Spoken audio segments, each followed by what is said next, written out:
डमरू वाले बाबा तुमको आना होगा, डम डम डमरू बजाना होगा।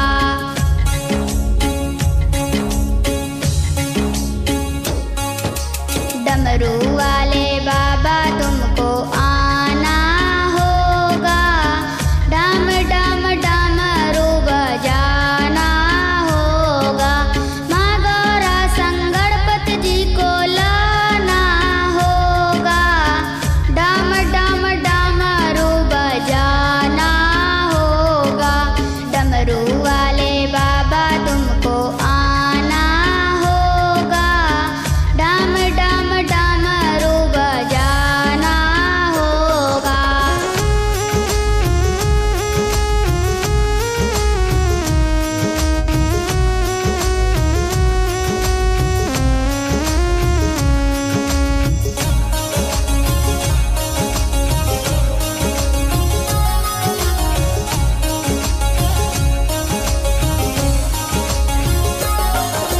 सावन के महीने में हम कांवर लेके आएंगे, सावन के महीने में,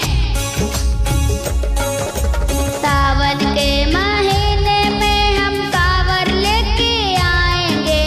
पावन गंगा जल से बाबा तुमको नहलाएंगे, पावन गंगा जल से बाबा तुमको नहलाएंगे।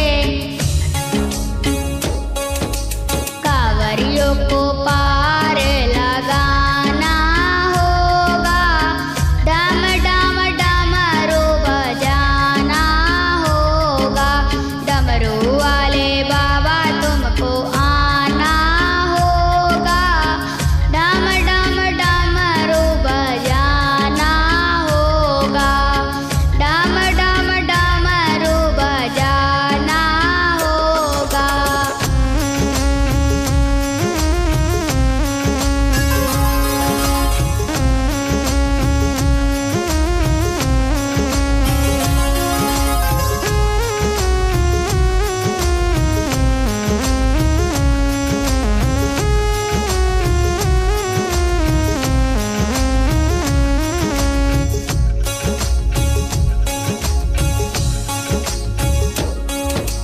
तू तो बोले दानी बाबा जग से निराला है, तू तो बोले दानी बाबा, तू तो बोले दानी बाबा जग से निराला है। हाथ में त्रिशूल गले सर्पों की माला है, हाथ में त्रिशूल गले सर्पों की माला है। नंदी पे सवार